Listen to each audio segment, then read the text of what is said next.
toujours fidèle à l'idée de t'apporter un accompagnement plus pertinent, plus adéquat pour ton cas particulier. Toi qui me regardes, étant déjà au Canada ou qui t'apprête à venir au Canada ou tout simplement tu commences ton projet d'immigration, je fais le choix de te présenter 3 avantages d'immigrer au Canada loin des grandes villes.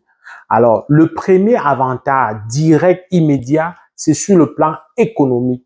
Sur le plan économique, le fait d'immigrer loin des grandes villes fait que au niveau, tu vas gagner le même salaire.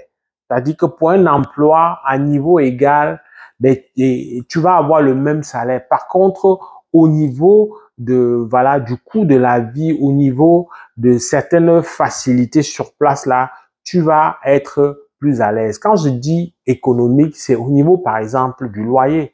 On sait très bien qu'une bonne partie de notre budget familial, ça s'en va dans le loyer, ça s'en va dans ces éléments-là qui vont gruger, qui vont prendre une bonne partie de notre budget familial. Pour ne citer que ça, il y a également le trafic, les déplacements et autres. Généralement, si tu es dans une zone reculée, ben, tu t'arranges, tu as tous tes services sur place, tu n'as pas besoin de te déplacer, vraiment de rester dans le stress. Donc, il y a ce premier aspect sur le plan économique et il faut se dire que lorsque tu es loin des grandes villes, tu as moins de propension à augmenter des moments de distraction, des moments de célébration, parce que c'est tous ces moments de célébration et de distraction qui font que la poche saigne, qui font que la poche, voilà, débute beaucoup d'argent.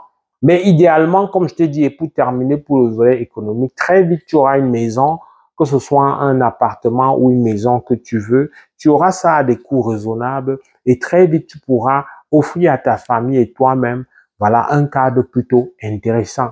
Ça, c'est sur le plan économique que tu, certainement, voulais entendre. Maintenant, si tu as même des envies d'aller dans les grandes métropoles, que ben, je peux pas vivre dans un beau pays, je vais pas Montréal, Toronto, bref, tout ce qui est grande métropole ou grand point, ben, ça peut être l'objet d'une promenade, ça peut être l'objet d'un déplacement planifié. Là, ça entre dans le même cadre, donc, comme si c'était un loisir qu'on s'offrait. Donc, on n'a pas à être impressionné du fait de ces grandes métropoles parce qu'on peut planifier dans les déplacements. Ça va être ponctuel.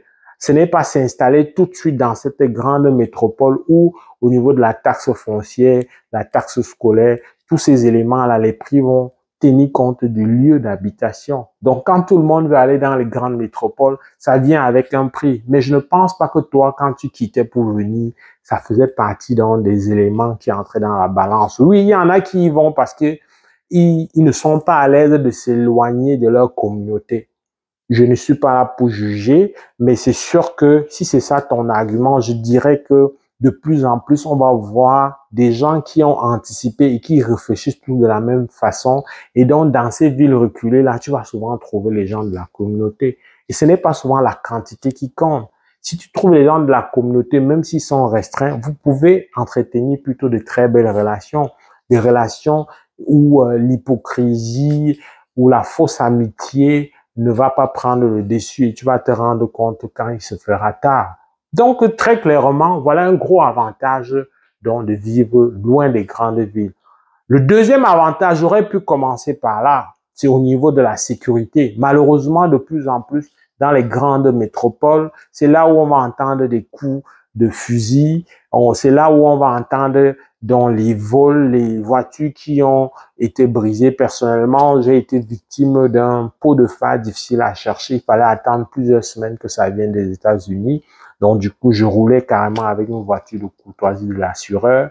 Ben, ça, c'est des réalités des grandes villes qui font que, ben, sous le plan émotionnel, sur le plan d'une certaine quiétude, tu n'es pas tout à fait rassuré. C'est sûr que ça n'a rien à voir avec ce qu'on a connu dans nos pays. Mais pourquoi, si tu peux offrir mieux à toi et à ta famille, pourquoi ne pas te permettre? Surtout qu'il y a un avantage économique derrière. La seule chose qui va différencier, c'est oui, tu n'as pas tous les grands centres d'attraction et tous ces trucs-là qui inondent les grandes villes. C'est juste ça. Mais une fois encore, tu peux t'en offrir si tu décides de planifier. Donc, il y a la sécurité. dans les villes reculées, ben, il y aura moins, si tu commets l'erreur d'oublier ton ordinateur, ton laptop dans la voiture, il y a plus de chances que tu viennes le retrouver.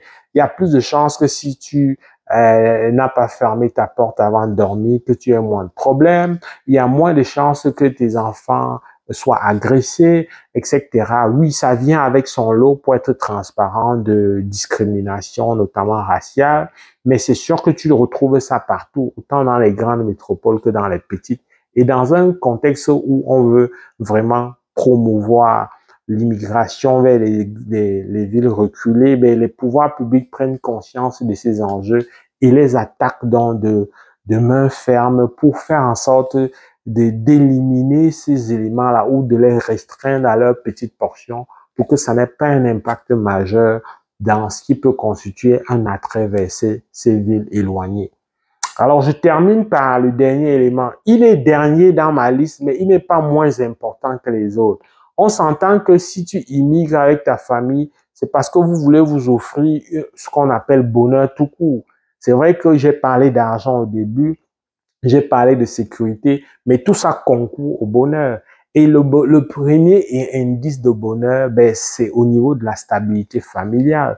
C'est au niveau, voilà, de l'entente et d'une certaine cohésion au niveau de la famille. Ça, c'est des choses qu'on va vite retrouver dans des zones reculées. On a moins de sollicitations de rendez-vous. Les choses sont plus planifiées. Il y a moins de remous et moins de fluctuations dans les programmes. On a une vie familiale beaucoup plus stable. On se voit un peu plus souvent. Il y a moins d'éléments distrayants en dehors de nos fins de semaine ou des moments, voilà, d'emploi. Donc, bref, tous ces éléments-là montrent que quand tu décides d'aller vers les grandes métropoles, il faut mûrir 2 fois plus.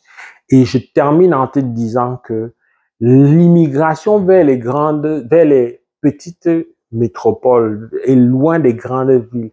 Même dans les chances de réussite de ton projet, c'est consacré. C'est prévu que lorsque tu as l'intention d'aller dans les arrières, autant au Québec qu'en dehors du Québec, il y a des programmes spéciaux qui facilitent, parfois avec des métiers qui vont être des métiers, voilà, de faire 4-5, qui facilitent l'immigration permanente une fois qu'on est dans ces zones reculées-là.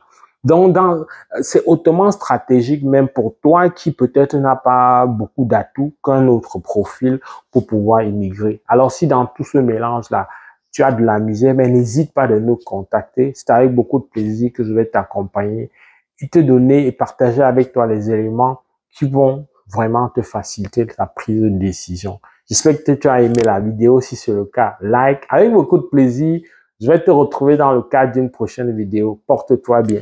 Boule up!